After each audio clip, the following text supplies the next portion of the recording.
News insight supported by उपकार चक्की fresh आटा खाएर त हेर्नुहोस्।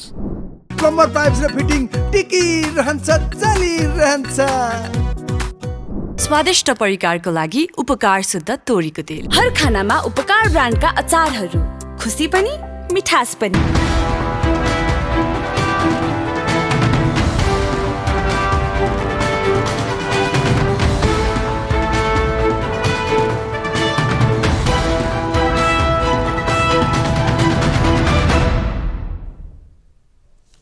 तपाईको चासोको न्यूजबारे विस्तृतमा बुझ्ने समय हो यो। खास न्यूजलाई खास कोणबाट हेर्ने समय हो यो। हरेक दिन यो समयमा हामी साझा र ताजा मुद्दा लिएर तपाईहरुमाझ आउनेछौं। नमस्कार, म प्रेजिना देवकोटा। सुरु गरौं हेडलाइन्सबाट। सरकार गठन भएको 64 दिनमा नै दाहाल सरकार अल्पमतमा। प्रधानमन्त्री दाहालको दबाव थेग्न नसकेर सरकारबाट बाहिरिएको एमालेको कथन।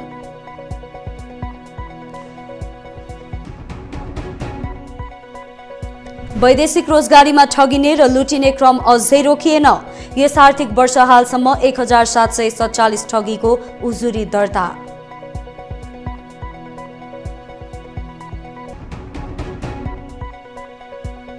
पल शाह रिहा भएपछि उनका प्रशंसकले गरे जेल बाहिर नाराबाजी। शाह छुटेको विरोधमा आजाद मोर्चामा आबद्ध किशोरीहरूले गरे काठमाडौँमा प्रदर्शन।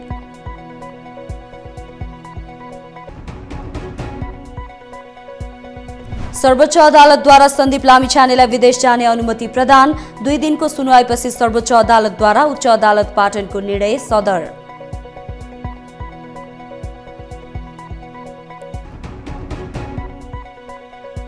र आईसीसी अन्डर 19 एसिया विश्वकप छनौटमा नेपालको लगातार तेस्रो जित। प्रभावशाली प्रदर्शनलाई निरन्तर राख्दै हङकङमाथि 9 विकेटको शानदार जित दर्ता।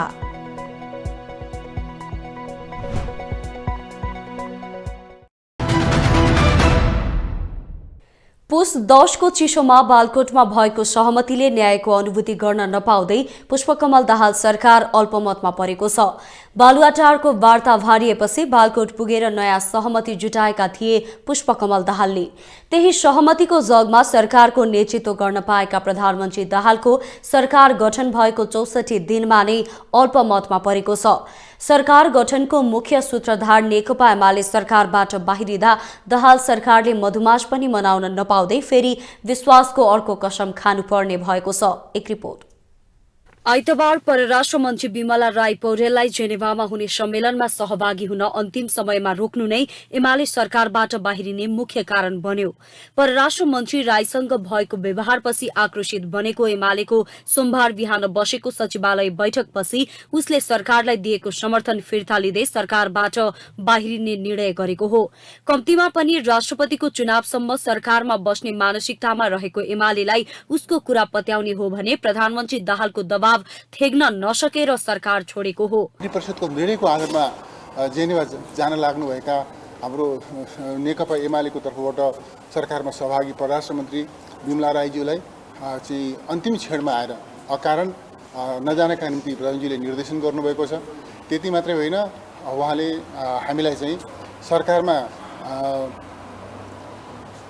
यहाँ चाहिँ सरकार छाड्ने या स्वेच्छाले सरकार नछाडेमा उहाँले या त सरकारबाट हटाउने वा चाहिँ बिना विभागीय मन्त्री बनाउने सम्मका अभिव्यक्तिहरू उहाँले गर्नु भइसकेपछि र सार्वजनिक रूपमा उहाँ चाहिँ नेकपा एमाले र नेकपा एमालेको सहभागिताका प्रति उहाँले सार्वजनिक रूपमा टिप्पणी गर्नु भइसकेपछि हामी यो सरकारमा रहिरहन उचित हुने देखेनौं। केन्द्रीय सचिवालय बैठकको निर्णय अनुसार दाहाल सरकारमा सहभागी मन्त्रीहरूले सोमबार नै प्रधानमन्त्री दाहाललाई राजीनामा बुझाएका छन्। एमाले बाहिरिएपछि सरकार गठन भएको 64 दिनमा नै अल्पमतमा पर्दा उसले फेरि विश्वासको मत लिनुपर्ने भएको छ। यता राष्ट्रिय स्वतन्त्र पार्टी रासोपाले भने सरकारलाई दिएको समर्थन कायम नै राख्ने निर्णय गरेपछि दाहाल सरकारलाई केही हदसम्म भए पनि राहत मिलेको छ। हामीले यो संकेत देखेको कारणले नै यो भन्दा अगाडिकै बैठकबाट हामी सरकारबाट बाहिरिने निर्णय गरेका हौं। हाम्रो समर्थन कायम नै छ र नेपालको राजनीतिमा अर्को घटनाक्रम नभएसम्म यो चाहिँ उपयुक्त समयसम्म हाम्रो सरकारलाई दिएको समर्थन चाहिँ कायम रहन्छ। हामीले अहिले सरकारलाई दिएको समर्थन फिर्ता लिने सम्बन्धमा निर्णय गरेका छैनौँ। पुस 10 गते भएको सहमतिको आधारमा सरकारमा सहभागी राष्ट्रिय प्रजातन्त्र पार्टी राप्रपा पनि गत फागुन 13 गते सरकारबाट बाहिरिसकेको छ।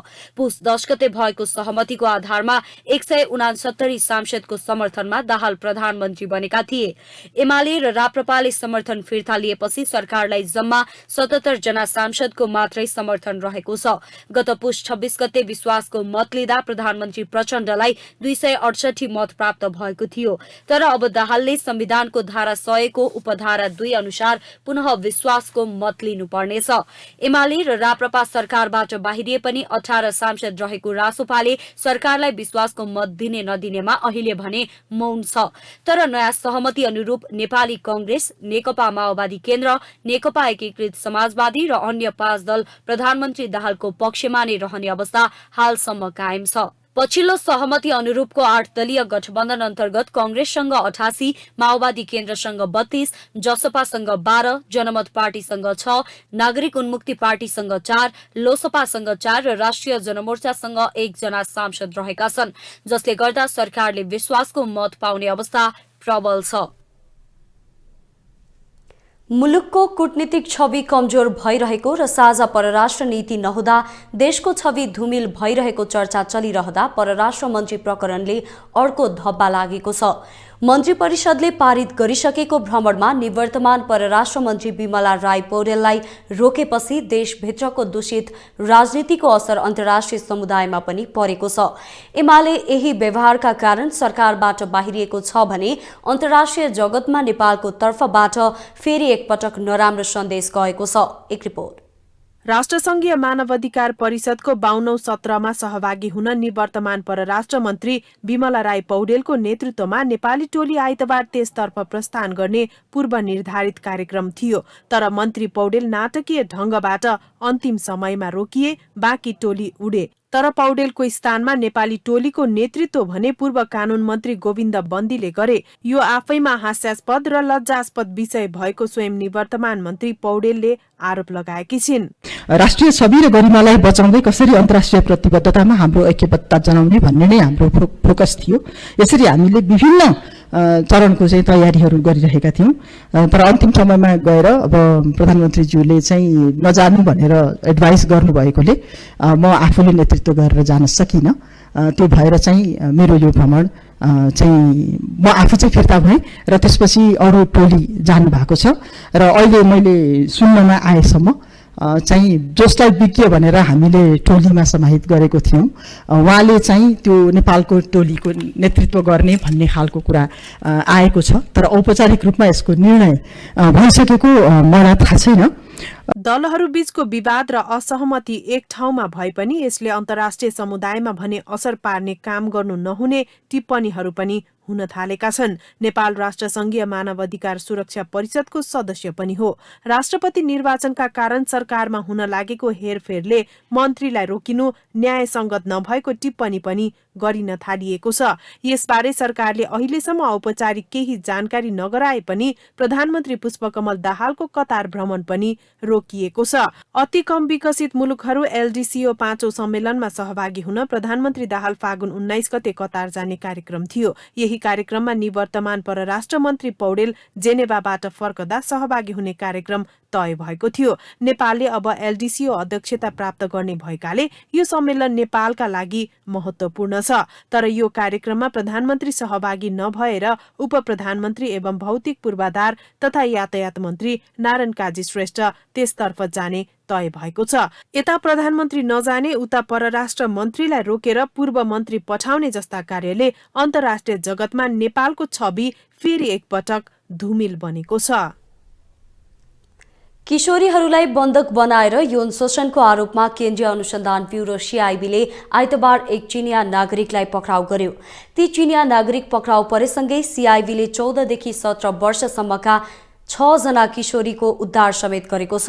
चिनिया नागरिक एङ ली मिङले सामाजिक सञ्जालबाट किशोरीहरूसँग कुरा गर्दै आर्थिक प्रलोभनमा पार्ने गरेको पाइएको छ।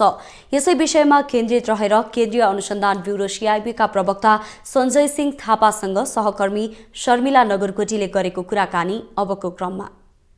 हामीले फागुन 13 गते एकजना चिनिया नागरिक 49 वर्षका चिनिया नागरिकलाई हामीले नेपालका विभिन्न जिल्लाका बालबालिकाहरू 6 जना बालबालिकाहरूलाई काठमाडौँमा झिकाई विभिन्न किसिमका प्रलोभन देखाई झिकाउने, त्यसपछि उनीहरूलाई बिस्तारै आफ्नो नजिक ल्याएर यौन शोषण गर्ने त्यस्तो खालको कृत्य कार्य गरेको अभियोगमा हामीले याङ ली मिङ नामका 49 वर्षीय चिनिया नागरिकलाई पक्राउ गरेर ललितपुरबाट पक्राउ गरेर ललितपुरमा नै आवश्यक कारबाहीलाई बुझाएका छौँ।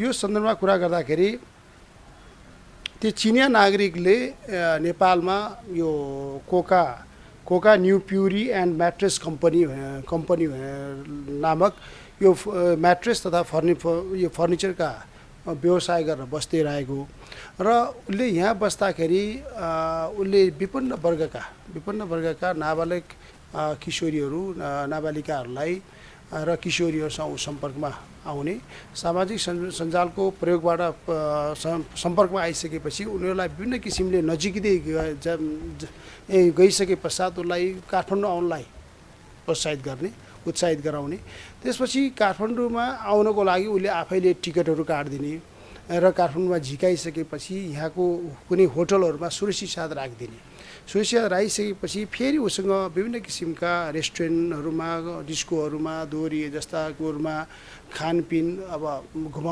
काठमाडौँमा घुमाउने लगायतका कुराहरू गरिकन बच्चाहरूको विश्वास दिलाइ नजिकिसके पश्चात फेरि उनीहरूलाई यौन शोषण गरेको भन्ने देखियो अनुसन्धानबाट। र यस क्रममा उसले काठमाडौँ बाहिर पश्चिम 4 नम्बर गण्डकी प्रदेशको र 1 नम्बर प्रदेशको कुनै जिल्लाका गरेर 6 जना बच्चाहरूलाई काठमाडौँमा ल्याएको र ल्याएका मध्ये 2 जना नाबालिकाहरूलाई उसले विभिन्न मितिमा पटक यौन शोषण गरेको, बलात्कार गरेको देखिन्छ अनुसन्धानबाट। र अन्य 4 जना बालिकाहरूलाई पनि त्यही क्रमको लागि काठमाडौँमा ल्याएर उसले कुनै ठाउँमा कुनै होटलमा सुरक्षित साथ राखी विभिन्न किसिमका मनोरञ्जनात्मक कार्यहरूमा उसलाई चाहिँ खुसी पार्ने, नजिकिने त्यस्तो प्रयास गरेको देखियो। र यसरी चिनिया नागरिकले नेपाली किशोरीहरूको अबोधपनलाई अथवा नाबालिकाहरूको अबोधपनलाई उसले चाहिँ विदेशी नागरिकले विभिन्न किसिमका प्रलोभन तथा आश्वासन दिएर यौन शोषण गरेको देखिएको छ।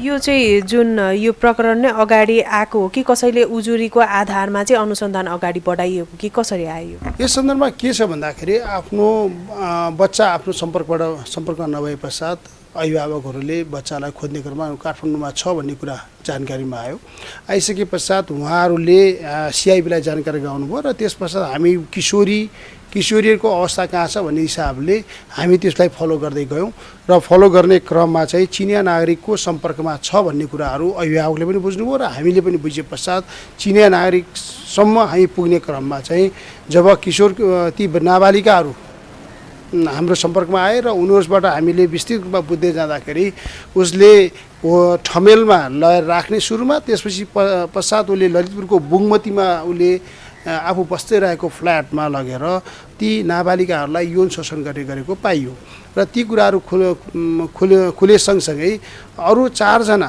2 जनालाई त्यो यौन शोषण गरेकाहरूलाई सुरुमा सहित चिनिया नागरिकलाई हामीले पक्राउ गऱ्यौँ। चिनिया नागरिकलाई पक्राउ गऱ्यौँ। 2 जना बच्चीहरूले ती कुराहरू जानकारी गराए पश्चात फेरि थप अनुसन्धान क्रममा चाहिँ 4 जना बच्चाहरू चाहिँ ठमेलमा ल्याएर राखेको भन्ने खुल्ला आयो।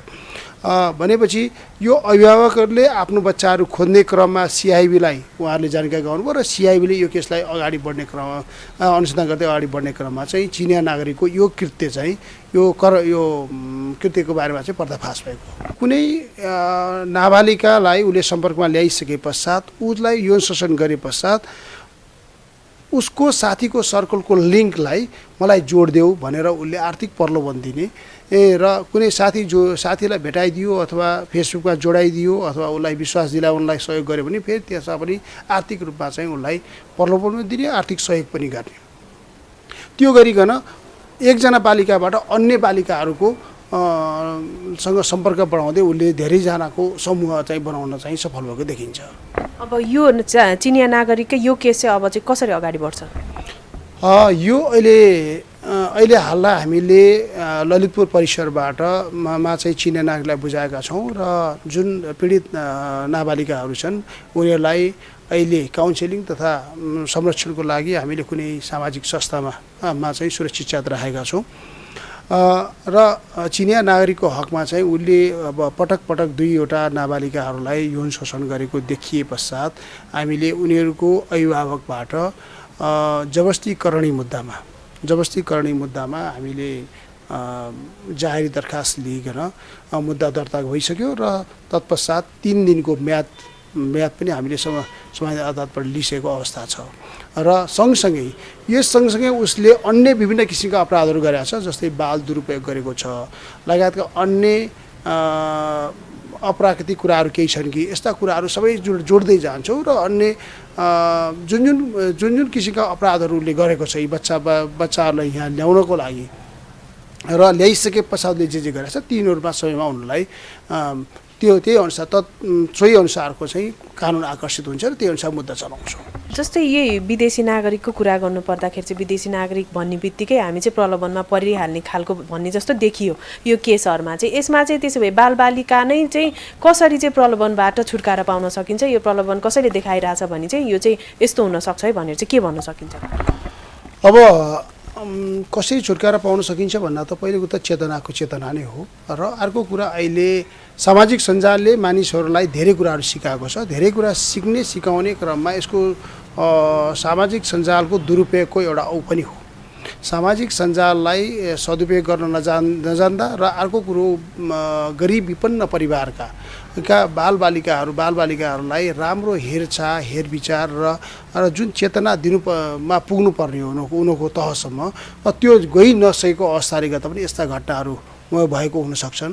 तसर्थ बढीभन्दा बढी कार्यक्रमहरूलाई जाने र त्यस्ता वर्गहरू जुन वर्गहरू अझ बढी शोषित हुन सक्छन्, पीडित हुन सक्छन्, त्यस्ता वर्गहरूमा त्यस्ता जनसङ्ख्याहरूमा त्यस्तो बस्तीहरूमा चाहिँ अझ बढी कार्यक्रम गर्नुपर्ने चाहिँ जरुरी देखिन्छ। हिजोकै केसमा चाहिँ जुन 6 जना बालबालिकाहरू चाहिँ भेटियो, बालिकाहरू नै भनौँ, उनीहरूको चाहिँ के भन्छन्, उनीहरूले कसरी चाहिँ प्रलोभनमा पारियो भन्ने अनि कसरी राखियो भन्ने उनीहरूबाट केही कुरा आयो? पहिलो कुरो अब यो 15, 16, 17 वर्षका यो उमेर भनेको चाहिँ धेरै जिज्ञासु उमेर हो र सहजै अरूलाई विश्वास गर्ने उमेर पनि हो। यो जिज्ञासु उमेर र अरूलाई चाँडै विश्वास गर्ने उमेर रहेको हुँदाखेरि उनीहरूले एकजना विदेशी नागरिक त्यो पनि एउटा बुवा समानको उमेरको मान्छेले सँग कुराकानी गर्दै जाँदाखेरिको उनको जाँदाखेरि उनीहरू नजिकिएको र नजिकिसके पश्चात उसले दिएका आश्वासनमा उनीहरूलाई पनि सहजै विश्वास गरेर उसले जे भन्दै गयो ती कुराहरू गर्दै रहेको अवस्था देखिन्छ। अब यसरी हाम्रो अब एक त अबोधपन हुन्छ, अर्को विश्वास चाँडै गर्ने कुराहरू रहे र अर्को कुरा उनीहरूले आफूलाई कुनै कुरा ठिक र बेठिक छुटाउन नसक्ने उमेर पनि हो। र यो उमेरको उसले फाइदा उठाएर यो चिनिया नागरिकले अब हाम्रा नाबालिकाहरूलाई विभिन्न किसिमका अपराधहरूको पीडित बनाएको देखिन्छ। यो अवस्थाबाट हामीले आफ्ना सन्ततिहरूलाई बचाउनको लागि पहिलो कुरो चाहिँ पारिवारिक हेरचाह नै जरुरी देखिन्छ र सँगसँगै अब राज्यले गर्ने कुराहरू सबै तहबाट गर्नुपर्ने साक्षरताका कुराहरू, चेतनाका कुराहरू पनि यसलाई पनि सँगसँगै सघन रूपमा लैजानुपर्ने आवश्यकता चाहिँ देखिन्छ।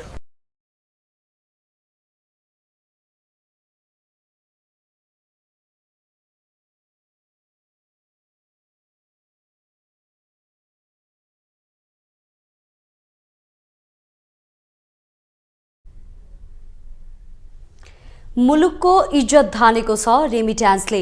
यही रेमिट्यान्स भित्राउन मेहनत गरेर पसिना बगाउनेहरूको बिजोग भने कम छैन। पाइला पाइलामा लुटिएर र ठगिएर भए पनि देशका लागि आर्थिक स्रोत जुटाउने यी गरिखाने वर्ग अर्थात् मजदुरहरूको बारेमा भने सरकार अझै गम्भीर बन्न सकेको छैन।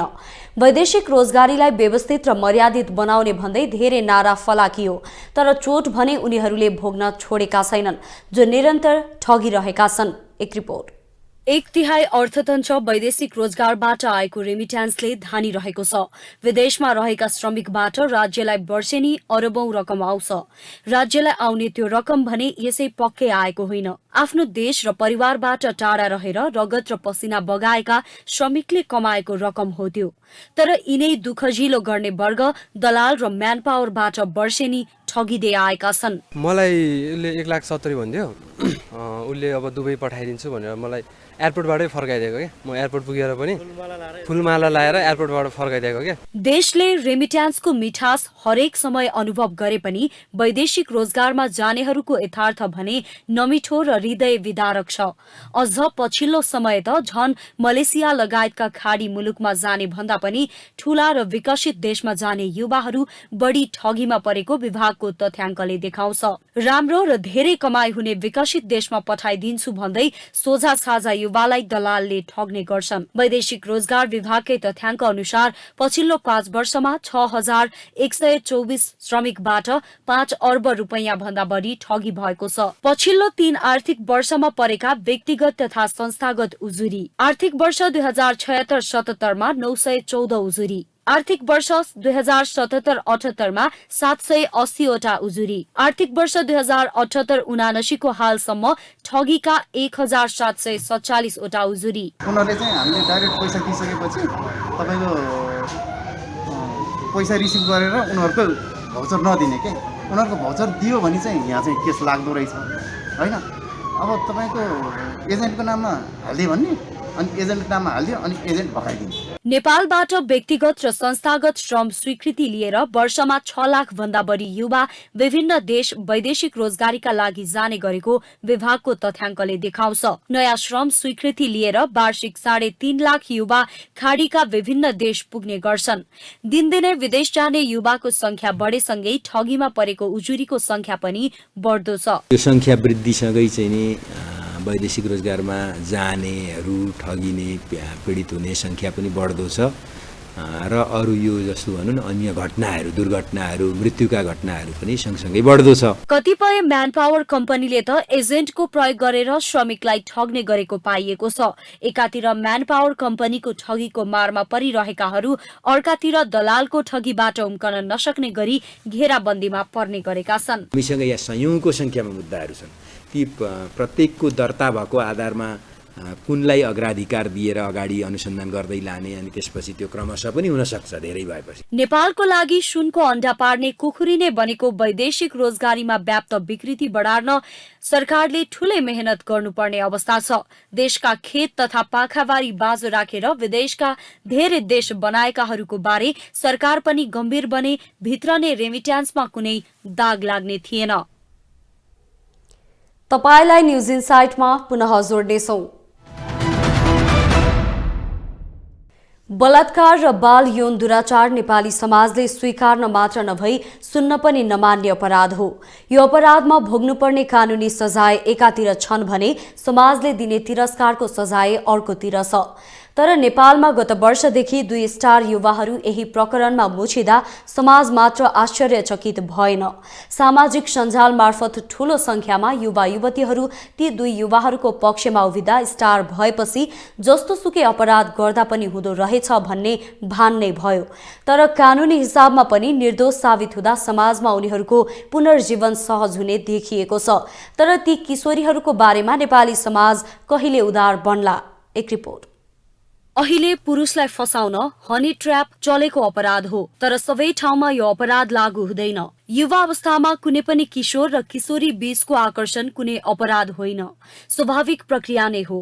तर यो आकर्षणको गलत प्रयोग धेरै अर्थमा नेपाली समाजमा वर्जित छ। तर अभिनेता पल शाह र सम्बन्ध गाँसिएकी भनिएकी उनकी किशोरी र यता क्रिकेटर सन्दीप लामिछाने र सम्बन्ध गाँसिएकी भनिएकी उनकी किशोरी बीचको विषय अहिले चर्चामा छ। पल शाह सोमबार तनहुको जिल्ला कारागारबाट छुटे। सन्दीप लामिछाने गत पुस 27 गते छुटेर नेपालमा आयोजित आईसीसी विश्वकप लीग 2 मा चमत्कार नै मचाए। तर उनको मुद्दाको अन्तिम किनारा लागि नसक्दा यूएई टुर भने गुमाएका छन्। सन्दीप समाजमा सामान्य बन्ने प्रयासमा छन् र उनलाई यो प्रक्रियामा प्रारम्भिक सफलता क्रिकेटले दिलाइसकेको छ। तर पल शाहको हकमा उनले धेरै मेहनत गर्नुपर्ने प्रश्न छ। सोमबार शाह छुट्दा जिल्ला कारागार तनहु अघि भेला भएको भिड हर्षित थियो। यसले उनका प्रशंसक आँसु पिएर भए पनि उनको प्रतीक्षामा रहेको पुष्टि भएको छ।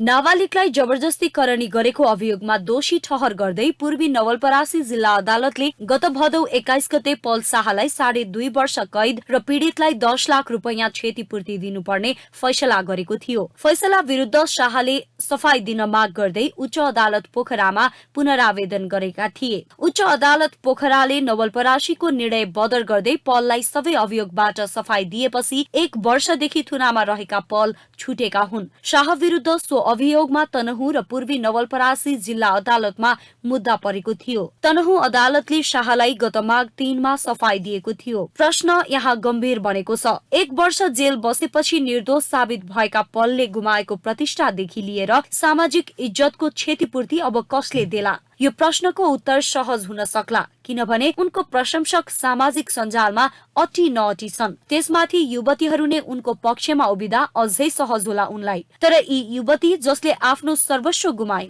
उनको बारेमा अब कुन समाज र सामाजिक सञ्जाल बोल्ला? तर शाहको विषयमा भएको निर्णयको विरोधमा आजाद मोर्चा भन्ने किशोरीहरूको समूह सडकमा उत्रिएको छ।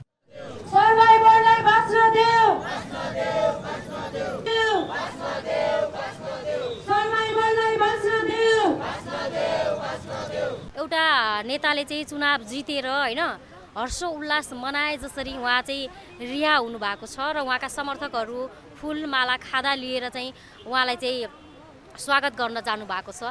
त्यो दृश्य चाहिँ मलाई के लाग्छ भने यो संसारकै सबैभन्दा कहाली लाग्दो दृश्य मलाई आफूलाई फिल भयो कि कस्तो समाजमा छौँ हामी। र अर्को कुरा चाहिँ कस्तो छ भने पीडितलाई पनि होस्टाइल बनाएर हैन अनि ल उहाँले मलाई पहिला चाहिँ मुद्दा दर्ता गर्नुहुन्छ अनि बीचमा चाहिँ केस चलिरहेको बेलामा चाहिँ उहाँले चाहिँ ल मलाई चाहिँ कुनै हिंसा भएको छैन, म माथि बलात्कार भएको छैन भनेर पीडित व्यक्ति अथवा उहाँको परिवार चाहिँ निर्णय नै यो होइन भनेर भन्नुहुन्छ। यस्तो एउटा शक्ति हैन एउटा स्टारडमको भरमा पैसाको भरमा चाहिँ न्याय किन्न सक्ने न्याय नै बेचिएको अवस्था छ। न्यायालयले फैसला मात्रै सुनाउने भन्दा पनि हाम्रो राज्यका शक्ति संरचना न्यायालय लगायतका अन्य विभिन्न अङ्गहरूले चाहिँ सर्भाइभरलाई जो विभिन्न चुनौतीहरू झेलेर बोल्ने हिम्मत गर्छन् उनीहरूलाई संरक्षण गर्ने र उनीहरूले न्याय पाउँछन् भन्ने कुरा सुनिश्चित गर्नुपर्ने हो नि त।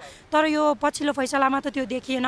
जस्तो हामीलाई यो मुद्दा दर्ता हुँदै गर्दा के थाहा थियो भने जो पीडित थिइन्, जो सर्भाइभर थिइन्, उनी आफै गएर मुद्दा दर्ता गराएकी थिइन्, उनको परिवार थियो, त्यो परिवारले मुद्दा दर्ता गर्न सहयोग गरेको थियो र उनीहरूले बयानमा कुन कुन ठाउँमा कसरी कसरी अभियुक्तले चाहिँ उनलाई उत्पीडन गर्यो भन्ने कुरा प्रष्टसँग बोलेको थिइन्। तर जब यो मुद्दा अदालतमा गयो, अदालतमा जाने बेलासम्ममा त्यो पीडितलाई सर्भाइभरलाई यति धेरै चाहिँ दबाब दिइसकिएको थियो, यति धेरै चाहिँ थ्रेट महसुस गराइसकिएको थियो कि उनीसँग न राज्यको संरचनाहरूले उनलाई चाहिँ सुरक्षित महसुस गराउने अनुभूति गराउने कुनै अभियान गर्यो वा कुनै संरक्षण दियो। त्यो नदिए पश्चात उनी एउटा दबावमा आएर, उनी एउटा प्रभावमा आएर, उनी एउटा डर, एउटा धम्की, एउटा भयमा आएर उनले चाहिँ बयान बदलेकी हुन्। त्यो नाबालिग उनी बालिग पनि होइन, नाबालिग भनेको सरकारले, समाजले, राज्यले संरक्षण दिनुपर्ने सर्भाइभर उनको मानसिक अवस्था, उनको शारीरिक अवस्था, उनको सामाजिक सुरक्षाको चुनौतीलाई पनि सम्बोधन गरेर यो फैसला अगाडि बढाउनु पर्थ्यो नि त। तर उनीहरूले के गरे त भन्दा नाबालिग सर्भाइभर कसरी होस्टाइल भयो भन्ने कुरालाई कम्प्लिटली चाहिँ इग्नोर गरे र त्यसलाई कम्प्लिटली इग्नोर गरेर पछिल्लो समय अदालतमा उनले बयान बदलेको कुरालाई लिएर उत्पीडकलाई चाहिँ फैसला दिए, सफाई दिए। यो त सरासर गलत छ। यसले त के गर्छ भने भोलि उनी जस्तै थुप्रै महिला बालिका नाबालिगहरूले बोल्न सक्ने सम्भावनालाई बन्द गरिदिन्छ। समाजमा स्थापित पात्रहरूको पछाडि कति फ्यान फलोअर्स हुन्छन् त्यो पल र सन्दीपको प्रकरणमा छर्लङ्ग भइसकेको छ। यसै कारण पनि यस्तो प्रकरणमा फस्न अघि हरेक नाम चलेकाहरू मात्र नभई सबैले ध्यान पुर्याए समाजमा विवाद पनि हुँदैन र समाज विभाजित पनि हुँदैन। बाल यौन दुराचारको अभियोगमा सजायमा भोगिरहेका अभिनेता पूर्ण विक्रम शाह पल शाह जेलबाट छुटेका छन्। गत वर्षको फागुन 15 गते शाह आफै प्रहरी कार्यालय पुगेर आत्मसमर्पण गरेका थिए। बलात्कारको गम्भीर आरोपमा सफाई शाह 1 वर्षपछि थुनामुक्त भएका छन्। यसै विषयलाई लिएर अहिले सामाजिक सञ्जालमा विभिन्न किसिमका टिक्का टिप्पणीहरू भइरहेका छन्। पल शाहलाई सफाई दिएको बारे सामाजिक सञ्जालमा यसका प्रयोगकर्ताहरूले प्रस्तुत गरेको विचार अबको क्रममा।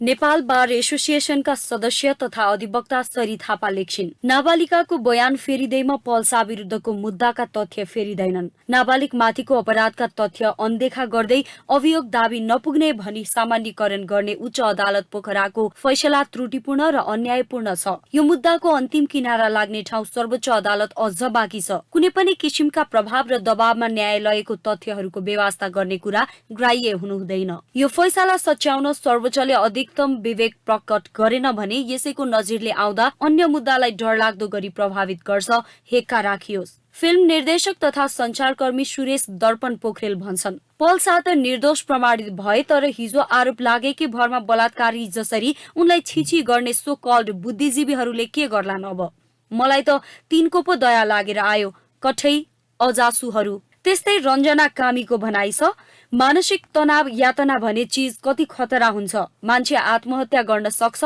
पागल हुन सक्छ। तिमी पल शाहको पक्षमा बोल्दा बोल्दै भुल्दैछौ कि तिमीले कुनै नारीलाई मानसिक टर्चर पनि दिँदैछौ खुलेआम। तिमी हामी पनि त दोषी छौ। उसलाई समाजमा बाँच्न नदिनु, उसलाई हरेक समय गाली गर्नु, ऊ पनि मानिस हो, उसलाई नि गाह्रो हुन्छ। यता समीक्षा देवकोटा लेख्छिन्, पल शाह रियाईको खुसियालीसँगै यी प्रश्नको जवाफ कहाँ छ। 1. पूर्वपक्ष अनुसन्धान र मुद्दाका नाममै 1 वर्षसम्म निर्दोष व्यक्तिलाई थुनामा राखेको क्षतिपूर्ति कसले भर्छ? यसको मूल्य कति हो? 2. बिना आधार लागेको आरोपबाट आघात पुगेको सामाजिक प्रतिष्ठाको भरपाई कसले भर्छ?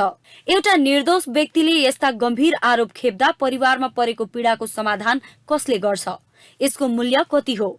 यस्ता आरोपकै आधारमा सिङ्गो समाज प्रताडित हुँदै जाँदा यसको उपचार कहाँ छ? त्यसै गरी पत्रकार दुर्गा पङ्गेनी लेख्छन्, पल शाह निर्दोष साबित भएका होइनन्। उनलाई दोषी साबित गर्न प्रमाण नपुगेको हो। त्यो प्रमाण पीडितको बयान थियो जुन फेरियो। त्यस्तै सुषमा सिग्देल लेख्छिन्, चेलीहरू त खासमा बलात्कृत हुने बित्तिकै मर्नु पो पर्ने त। कहाँ उरन्ठेउलो भएर कोर्ट कचहरी धाउन हुन्छ। चेलीहरू त हिंसाको डाम बोकेर घरभित्रै भित्ता चिथोरेर पो बस्ने त। कहाँ बाहिर बाहिर भन्दै हिँड्नुहुन्छ। पल शाहले त सफाई पाए, अब सन्दीपले पनि पाउनु पर्छ।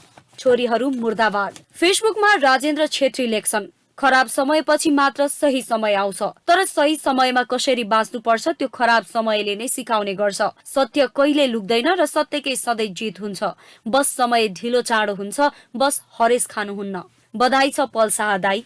उता निर्मल प्रसाई लेख्छन्, फर्गेट एस्टरडे वाला महारा र नाच्ने शाह बलात्कार आरोपी थिए। पैसा र पावरको बलबुताले सफाई पाएका हुन्। यसमा कुनै शङ्का, उपशङ्का र भ्रम छैन। यता शङ्कर ढकाल भन्छन्, पल शाह सफाई पाएर छुट्नु भन्नु नै झुटो आरोप प्रमाणित हुनु हो। झुटो आरोप लगाएर अर्काको जिन्दगी बर्बाद गर्न खोज्नेलाई कडा भन्दा कडा कारवाही गर सरकार, ताकि आइन्दा झुटो आरोप लगाई अर्काको जिन्दगीसँग खेलवाड गर्ने कल्पना समेत गर्न आँट नगरोस्। यसै गरी कृष्णा चौलागाई लेख्छिन्, सेलिब्रिटी द्वय पल शाह र सन्दीप लामिछाने रिहा हुँदा खुसी भएर उफ्रिने समाजका केही मान्छेहरू निर्मला पन्तको बलात्कारी खोजिरहेका छन्। बुझौं हौ, बलात्कारी जो भए पनि बलात्कारी नै हो।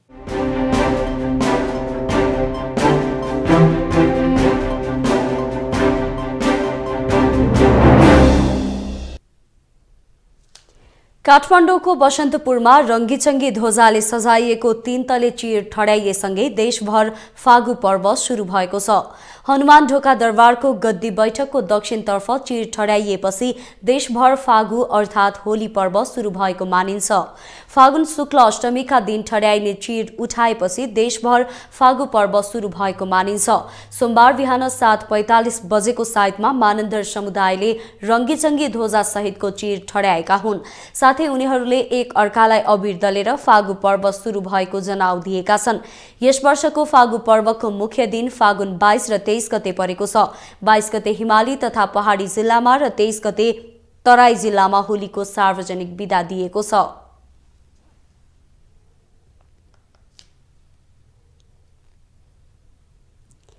काठमाडौँ महानगरपालिका र उपत्यका ट्राफिक प्रहरी कार्यालयले पार्किङ हटाएको विरोधमा काठमाडौँको दरबार मार्ग क्षेत्रका व्यवसायीहरू आन्दोलित भएका छन्। व्यवसायीहरूले आफ्ना पसलका सटरहरू बन्द गरेर कालो ब्यानर राख्दै सडकमा उत्रेर प्रदर्शन गरेका छन्। महानगरले ट्राफिक प्रहरीसँगको समन्वयमा गत पुष 19 गतेदेखि नै दरबार मार्ग क्षेत्रमा पार्किङ निषेध गरेको थियो। पार्किङको व्यवस्था हटाएपछि व्यवसायीहरूले बिक्री व्यापार ठप्प हुँदा सटर भाडा समेत उठाउन नसकेको भन्दै गुनासो गर्दै आएका छन्। व्यवसायीले पार्किङको विषयलाई लिएर महानगरसँग वार्ता गर्ने तयारी गरे तापनि महानगरले यसमा उदासीनता देखाएको आरोप लगाउँदै आन्दोलनमा उत्रिएका हुन्।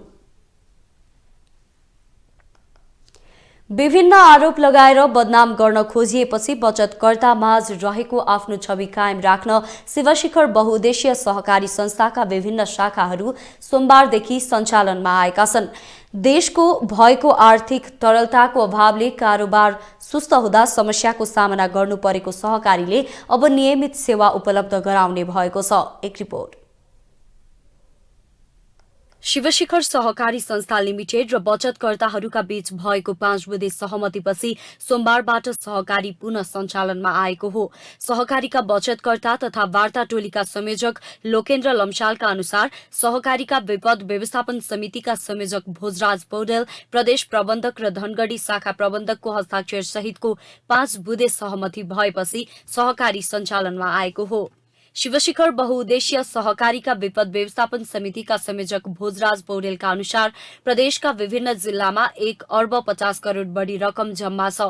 उद्योगहरू पनि सञ्चालनमा छन्। यसका साथै सुदूरपश्चिममा सहकारीको पनि ठूलो लगानी भएकोले समस्या नहुने पौडेलको भनाइ छ। तर सहकारी पुरानै अवस्थामा फर्किन 6 महिनासम्म लाग्ने उनको भनाइ छ। सुदूरपश्चिममा बचतकर्ताहरूबाट संकलन भएको रकम भन्दा बढी सम्पत्ति रहेको दावी सहकारीले गरेको छ। यसका साथै धनगढीको कार्यालय सहकारीको आफ्नै हो भने अन्य धेरै ठाउँमा आफ्नै कार्यालयहरू छन्। शिवशिखर सहकारी भौतिक रूपमा सशक्त भएकाले पनि आफूहरू छिट्टै पुरानै अवस्थामा फर्किने दावी सञ्चालकहरूले गरेका छन्। तपाईलाई न्यूज इनसाइटमा पुनः जोड्नेछौं। अन्ततः सन्दीप लामिछानेले सर्वोच्च अदालतबाट न्याय पाएका छन्। यो निर्णयसँगै सन्दीपले अब विदेश जाने अनुमति पाएका छन्। उनको हकमा महान्यायाधिवक्ताको कार्यालयले गरेको माग पनि राखेर सुनवाई गरिदा सर्वोच्चले उच्च अदालत पाटनले गरेको आदेशलाई नै सही ठहर्याएको छ। एक रिपोर्ट। सोमबार सर्वोच्च अदालतले क्रिकेटर सन्दीप लामिछानेलाई धरौटीमा छाड्ने उच्च अदालत पाटनको निर्णय सदर गरेको छ। यो निर्णयसँगै उनलाई सर्वोच्चले विदेश जानका लागि अनुमति पनि दिएको छ। उच्च अदालतको आदेश विरुद्ध महान्यायाधिवक्ता कार्यालयले सर्वोच्चमा निवेदन दिँदै निर्णय बदरभागी भएको दावी गरेको थियो। यता सन्दीपले पनि विदेश जान पाउने अनुमति माग्दै सर्वोच्चमा निवेदन दिएका थिए। सर्वोच्चको निर्णय सोमबार मात्र आउँदा उनी 3 दिन अघि संयुक्त अरब इमिरेट्स UAE उडेको नेपाली टोलीसँग जान पाएका थिएनन्। अब उनको विदेश जाने अनुमति खुले पनि UAE टुरको बारेमा भने नेपाली क्रिकेट संघ क्यानले नै निर्णय गर्नुपर्ने हुन्छ। सोमबार दुवै निवेदनमाथि सुनवाई गर्दै न्यायाधीशहरू सपना प्रधान मल्ल र कुमार चुडालको संयुक्त इजलासले लामिछानेलाई विदेश जान पाउने अनुमति दिएको हो। हाल निज प्रतिवादीलाई क्रिकेटको विश्वकप एसिया छनौटको प्रतिस्पर्धामा जानु परेको भन्ने निवेदनको जिकिर रहेकोमा अब निज प्रतिवादी सन्दीप लामिछानेलाई विदेशमा सहभागी हुनुपर्ने क्रिकेट खेलमा विदेश जान दिलाउनु एवं निजको राहदानी रोक्का भएको भए फुकुवा गरिदिनु भनी सम्बन्धित निकायमा लेखी पठाउनु। गत पुस मसान्तमा उच्च अदालत पाटनले सन्दीपलाई रिहा गर्ने आदेश दिए पनि विदेश जाने अनुमति दिएको थिएन। काठमाडौँ बाहिर जानु परेको हकमा पनि उनले अदालतको अनुमति लिनुपर्ने निर्णय गर्दै उनका लागि जेल बाहिर अर्को जेल निर्माण गर्ने कार्य भएको थियो। उनी जेलबाट रिहा भएपछि खेलेको आइसिसी विश्वकप लिग 2 को काठमाडौँमा सम्पन्न त्रिकोणात्मक श्रृङ्खलामा शानदार प्रदर्शन गर्दै नेपालको क्लिन स्वीपमा महत्वपूर्ण भूमिका निभाएका थिए। सन्दीपले गरेको उच्च स्तरीय प्रदर्शनपछि क्रिकेटका प्रशंसकहरूले उनलाई युएई टोलीमा समावेश गर्न सामाजिक सञ्जाल मार्फत दबाव नै बढाएका थिए। तर क्यानले कानूनी अडचन देखाउँदै सन्दीपको पक्षमा जोखिम मोल्न चाहेन।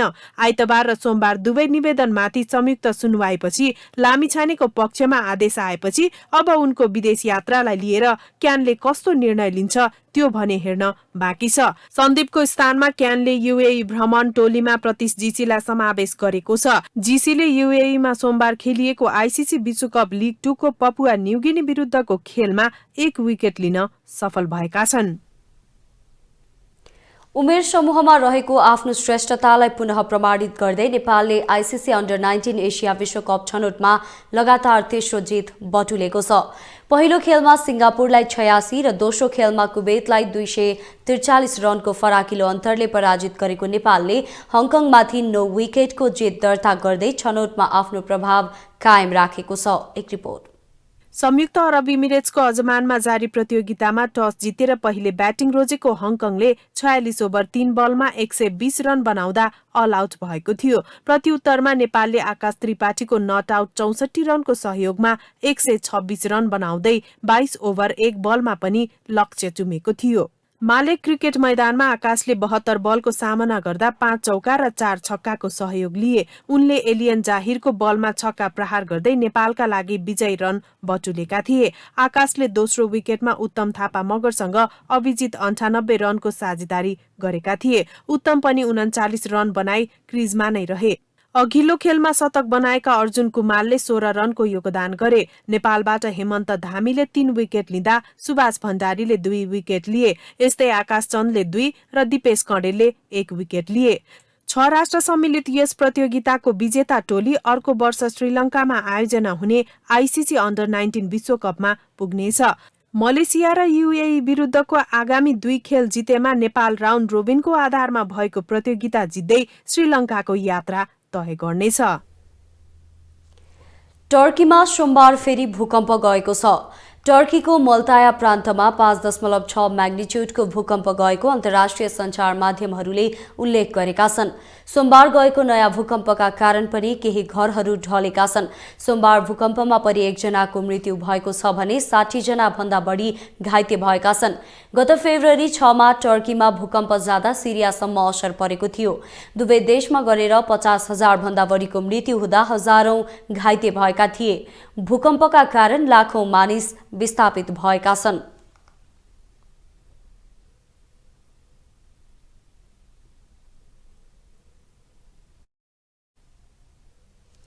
देश विदेशका यस्तै विभिन्न विषयवस्तुसँग हामी तपाईलाई जोडिरहनेछौं news इनसाइटमा।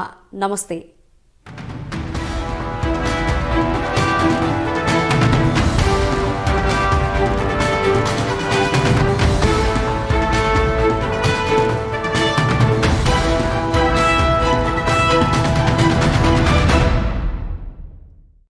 News insight supported by उपकार चक्की फ्रेश आटा खाएर त हेर्नुहोस्। प्लम्बर पाइप्स र फिटिङ टिकिरहन्छ चलिरहन्छ। स्वादिष्ट परिकारको लागि उपकार शुद्ध तोरीको तेल। हर खानामा उपकार ब्रान्डका अचारहरू, खुसी पनि मिठास पनि।